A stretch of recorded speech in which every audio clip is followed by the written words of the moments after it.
Doa iftitah disunatkan membaca dalam sembahyang ghaib. Masih lagi sembahyang jenazah, tapi dalam masa zaman dia masuk satu tajuk, kerana dalam sembahyang jenazah yang berada di depan mata kita tidak disunatkan baca doa iftitah. Tidak disunat sebab disegerakan sembahyang. Sembahyang dengan segera. Sebab dia tidak ada masa untuk nak tinggal lama-lama di muka bumi, simpan dengan segera, seeloknya dan sebaiknya. Tetapi bagi doa iftitah disunatkan boleh membaca ketika mana sembahyang ghaib. Sembahyang ghaib di mana berlakunya sembahyang ghaib? Ketika mana Nabi sallallahu alaihi wasallam berada di Madinah.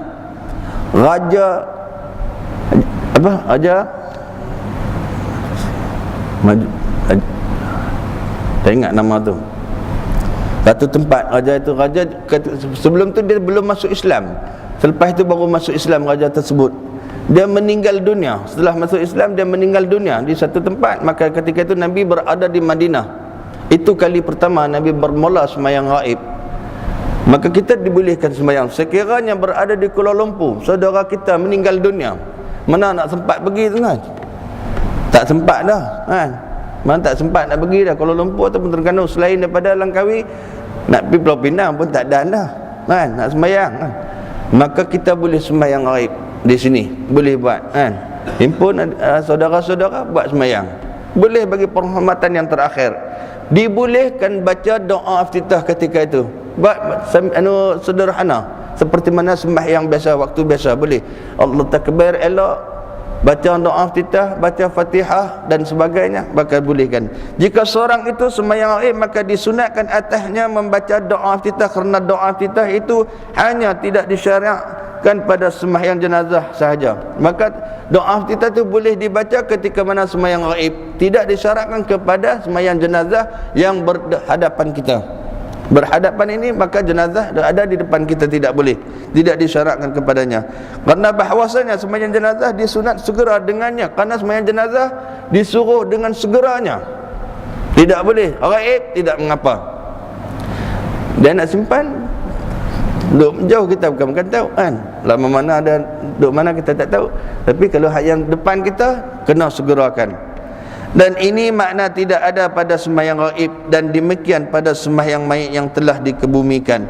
Sekiranya sembahyang mayat itu telah dikebumikan pun, kita boleh baca doa iftitah.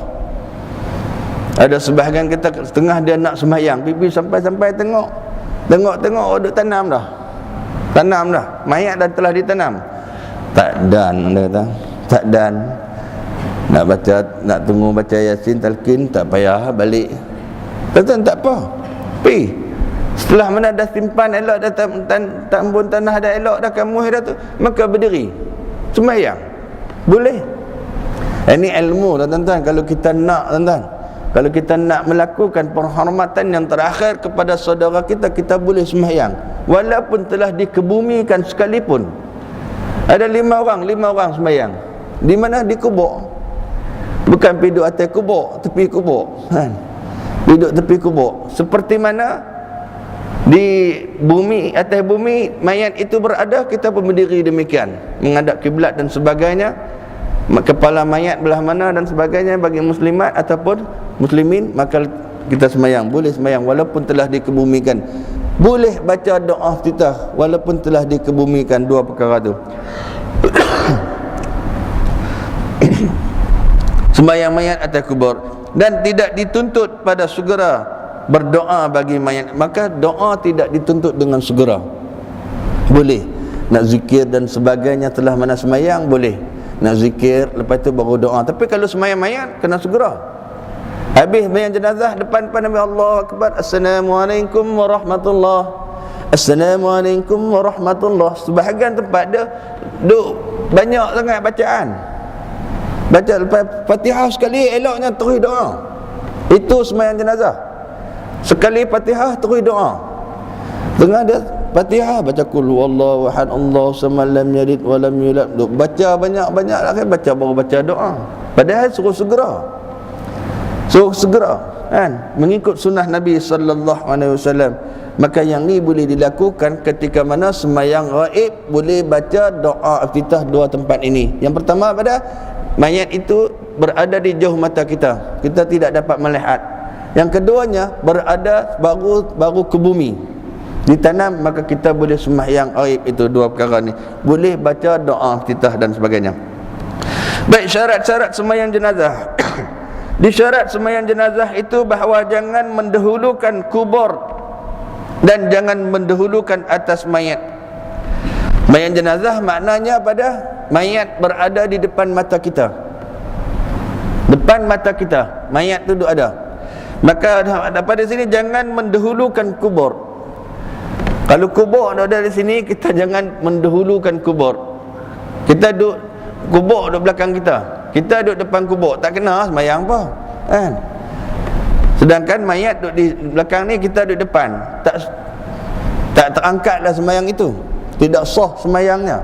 Maknanya berkubur sini, kita kena berdiri depan kubur tu, itu baru di sah sembahyangnya. Dan jangan mendahulukan atas mayat. Mana jangan mendahulu sekiranya mayat ni ada, tak buatlah tuan-tuan. Mana ada orang buat lagi kan? Letak mayat di sini, jom dekat sembahyang jenazah, masuk mayat duduk kat belakang kali, belakang sana, semua jemaah duduk depan ni. Sembahyang apa? Sembahyang jenazah. Mana jenazah? Duduk belakang tu. Tak dibuatlah tuan-tuan kan? Tak dibuatlah. Sebab tu berlaku satu kekecohan ketika mana di satu pulau lagi tak setuju dengan sebab jenazah letak di belakang. Waktu Jumaat jenazah meninggal pada hari Jumaat, nak simpan mayat selepas sembahyang Jumaat. Maka sebelum Jumaat jenazah tu dibawa ke masjid. Sampai masjid, maka jenazah letak di belakang. Maka sembahyang Jumaat dahulu, khutbah dan sebagainya, habis sembahyang Jumaat baru nak usung. Betul tak? Memang betul cara tu. Ada segelintir manusia dia tidak faham sebab dia ada barang.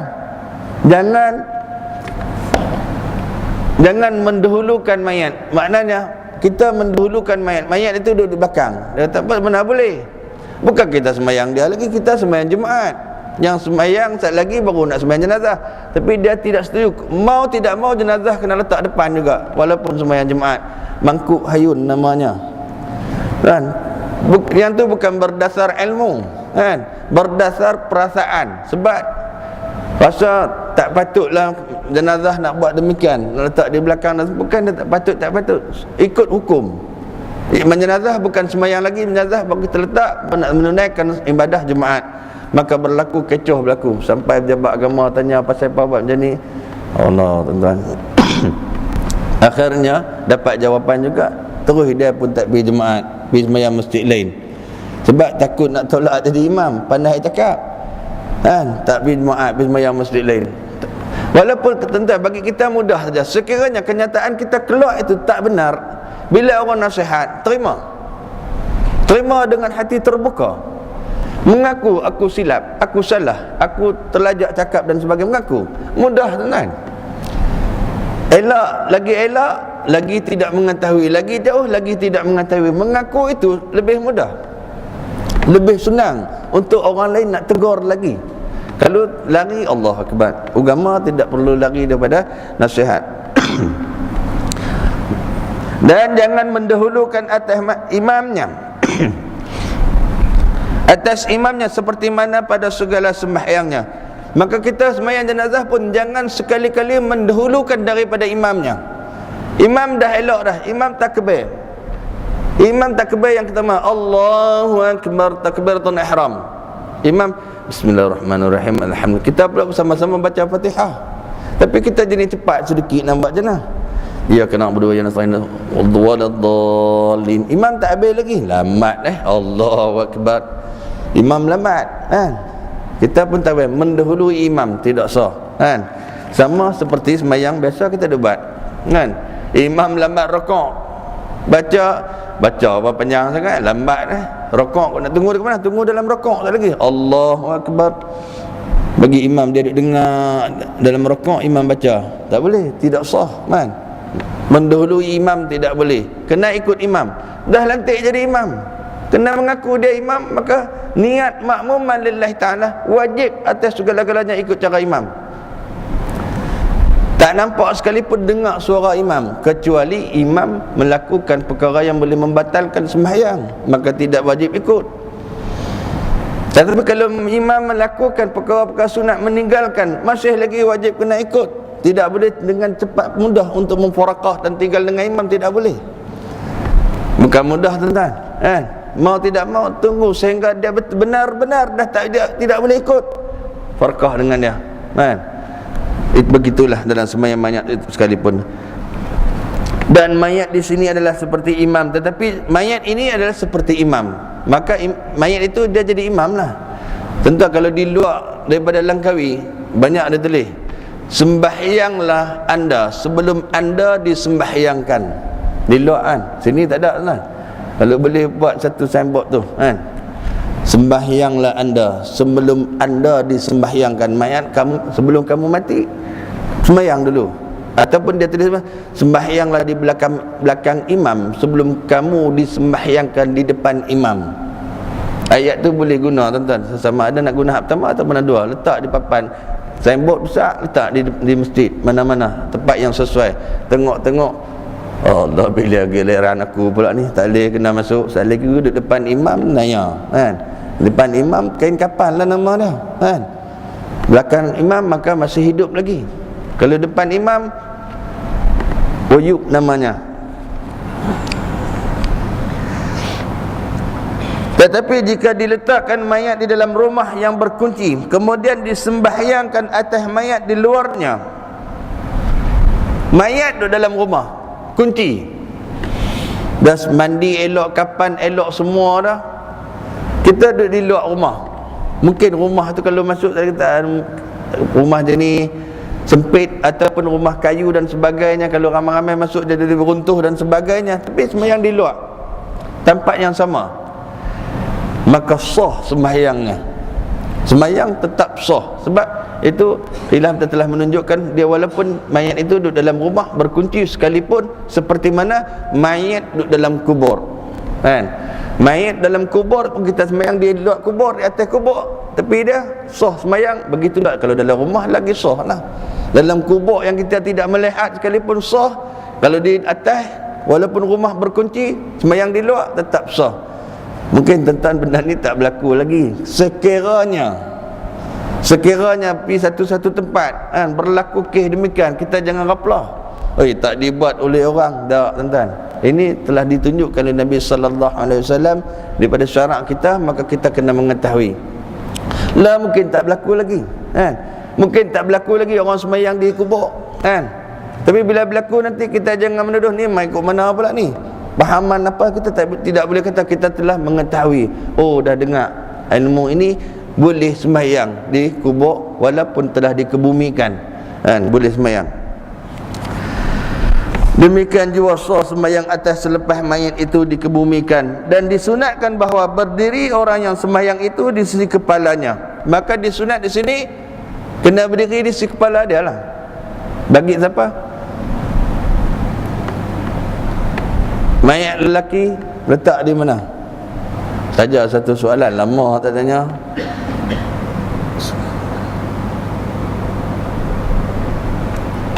Mudahnya faham, tangan kiri dengan tangan kanan. Ini lelaki, yang ni perempuan. Ni lelaki, ni perempuan. Kalau mayat lelaki letak dia macam ni. Betul? Perempuan letak dia macam ni. Maka kalau bagi lelaki kita sembahyang, kita kena duduk di mana? Kepalanya kan? Belah kepala. Bagi mayat perempuan maka di tengah pinggang ataupun sebelah dada dan sebagainya. Duduk berdiri di tempat itu, tengah-tengah itu. Tapi ada setengah sembahyang dia jadi imam, kepala dia kepala ke semua. Sama ada lelaki ataupun perempuan, dia duduk satu tempat dah. Boleh tak boleh? Sah, memang sah, tapi dari segi tata tertib adabnya tidak kena. Seeloknya kalau membezakan lelaki dengan perempuan itu kena ada beza dia kan, kena ada beza, sama ada berdiri di kepala ataupun di tengah, di sebelah dada itu bagi muslimat. Jika ia lelaki, dan jika kepala mayat itu terpotong, nak main berat lah sikit kan. Kes ada, kes bunuh ada, kes kepala hilang ada, jumpa mayat kepala tak ada kan. Jika kepala mayat itu terpotong, maka hendaklah dibasuh dan diletakkan di dalam kapan pada tempatnya. Dan orang yang sembahyang itu maulah berdiri pada pertentangan dengannya. Ini maksud dia pada mungkin kena bunuh, potong kepala. Potong-potong kepala dia pun mati. Bila mana mati, maka mandi mayat macam biasa, seperti biasa. Kepala dia kena basuh, letak dalam kapan seperti biasa juga. Walaupun kepalanya putus sekalipun, dia tetap kena berdiri di kepalanya. Walaupun kepala kita tetap mana bukan setubuh dah, kan? Terputus kepala, tapi tetap kena berdiri di kepala. Dan orang yang sembahyang itu maulah berdiri bertentangan dengannya. Dia kena mau tidak mau kena berdiri di kepala dia juga, walaupun kepalanya putih. Lepas putih baru meninggal dunia. Dan jika mayat itu terpotong anggotanya ataupun tangan, maka adakah memenai pada sembahyang atasnya dengan membasuh kebanyakannya, atau tak dapat tidak dari membasuh sekalian anggotanya? Atau jika dipotong tangan pencuri kemudian mati, atau dipotong anggota seorang kemudian membunuhnya, adakah wajib membasuh anggota-anggota yang terpotong itu dan mengkebuminya beserta jasadnya? Ni kes berat dah tuan-tuan. Kes ni berat dah kan. Dulu berlaku sekali di luar sana, kecing manis, bukan kes curi, kecing manis, kena potong kaki. Bila potong kaki, Allah masih lagi bagi kesihatan kepada dia, masih bernyawa, kaki yang mati. Kaki sebelah dah tak ada, daripada paras lutut sampai bawah tak ada. Maka basuh balut-balut, tanam sajalah kan. Nak kena sembahyang tak tanya, mangkuk lah. Saya suka sebut mangkuk ya tuan-tuan, nak jadah tu tak boleh nak elak dah. Kaki bukan cukup sifat anggota manusia, kaki kan. Kaki panggil manusia dah, tak kan. Seluruh badan, ada kepala, ada tangan, ada kaki, semua panggil manusia, sifat manusia. Kaki saja tak panggil kan. Tak panggil manusia, cuma kaki manusia orang panggil kan. Kaki saja tak ada. Balut-balut, tanam sajalah. Lepas dah tanam lama, kalau tak silap saya mungkin 6 bulan lebih kot, tak silap saya, kaki yang tanam awal tadi, tiba-tiba yang kena potong kaki tu meninggal dunia. Kecil manis tadi, dia baru selepas 6 bulan baru meninggal dunia. Oh, main-main jumpa kita pula. Dulu kaki tanam tahu mana? Nampak apa? Ni badan dia ni. Allah. Mana tuan-tuan? Tak sah lah buat kerja macam tu kan. Tanam sudahlah kan. Mana kaki tadi biar pergi lah tahu mana pun kan. Nak pergi korek, nak pergi cari, nak pergi bubur, letak balik tak perlu dah kan. Dekat mana yang hak meninggal 6 bulan, hak yang baru meninggal tu mandi yang tu kapan? Sembahyang ke bumi sudah. Tak usah duk pergi cari hak lama kan. Cari-cari tengok keluar, mana tengok mayat baru, hak baru tanam tersilap kubur kan. Tersilap tempat tanam, tengok-tengok timbul satu mayat pula, kes naya kan. Jadi ikut lain, tak usah perlu cari benda tu. Di sini dia tanya, sekiranya anggota tangan tu dipotong, kenapa? Sebab dia curi. Dalam Malaysia tak berlaku lagi kes ni, kes potong tangan. Kena ada kan, cari jalan kan untuk pergi ada. Bukan saya cakap, Allah sebut kan. Maka sekiranya ada potong tangan, potong-potong tangan kalau dia meninggal dunia, potong-potong tangan meninggal dunia, adakah, di sini dia tanya, pencuri kemudian mati atau dipotong anggota seorang kemudian membunuhnya, adakah wajib membasuh anggota yang terpotong itu? Dah potong tangan, wajib ataupun tidak untuk membasuhkan anggota yang telah potong itu? Potong-potong, duduk dalam 5 minit, inna lillahi wa inna ilaihi raji'un, meninggal dunia. Untuk menjawab soalan-soalan tersebut berkata Imam Ibn Samad bin Yusuf, aku tidak mendapat perkataan yang memuaskan dan mengikut apa yang diilhamkan oleh Allah Subhanahu wa taala. Untuk aku menjawab soalannya itu, jika anggota-anggota tersebut bercerai ia daripadanya pada ketika ia hidup, seperti dipotongkan 2 belah tangan dan 2 belah kakinya, dan didapati ia masih dalam hayat. Selepas itu Sakarat, selepas daripada dipotong keduanya, kemudian barulah ia mati, maka hukumnya tidak wajib membasuh anggota-anggota tersebut dan mengkebumikan sertanya, hanya sunat jua. Sekiranya potong tangan tadi, bila potong tak lama meninggal dunia, sama ada potong tangan ataupun potong kaki, ataupun dia dibunuh, potong-potong kaki ataupun tangan baru bunuh dia, ataupun yang kata potong tangan ni hukuman dia pencuri. Potong tangan disebabkan potong tangan hukuman mencuri, tapi diizin Allah Subhanahu Wa Taala umur habis, maka tidak disunatkan dia basuh anggota bercerai daripada badan, kan? Boleh dia ke bumi terus dengan mayat tadi mandi, maka anggota tadi masuk dalam kekapan ke bumi terus, tidak disunatkan. Tapi kalau nak basuh juga tak ada masalah. Sini sebut kata sunat saja, tidak perlu mayat itu sunat jua, tidak perlu basuh, itu sunat jua. Tapi kalau nak basuh juga tidak masalah, nak basuh juga tidak masalah, boleh basuh. Tapi kalau tak mau basuh, sunat jua. Ambil tangan tadi hak potong tadi, bawa balik daripada hospital ataupun tempat yang dipotong, mayat tadi mandi, ketika mana kapan terus ke bumi terus dengan anggota yang kena potong itu. Tak berlaku lagi lah tuan-tuan, Tapi boleh jadi kalau masuk hospital, contohnya penyakit kecil manis ataupun aksiden, tiba-tiba aksiden di tengah jalan, kaki terputus, kaki dia ada di tengah jalan lagi, orang bawa pergi hospital dah, badan dengan kaki sebelah lagi bawa pergi hospital dah, sebab yang lain tak bercerai, kaki sebelah saja bercerai, sampai ke hospital meninggal dunia sebab aksiden. Maka di situ boleh mandi mayat tadi, mandi macam biasa, kaki tadi bawa balik di rumah, kapan terus tak mau basuh boleh, nak basuh pun boleh. Basuh biasanya kita basuh lah lagi bagus, kan? Tapi tak basuh itu sunat jua, kan? Boleh, tapi basuh tu lebih bagus, kan? Maka boleh basuh terus simpan ke bumi dan sebagainya.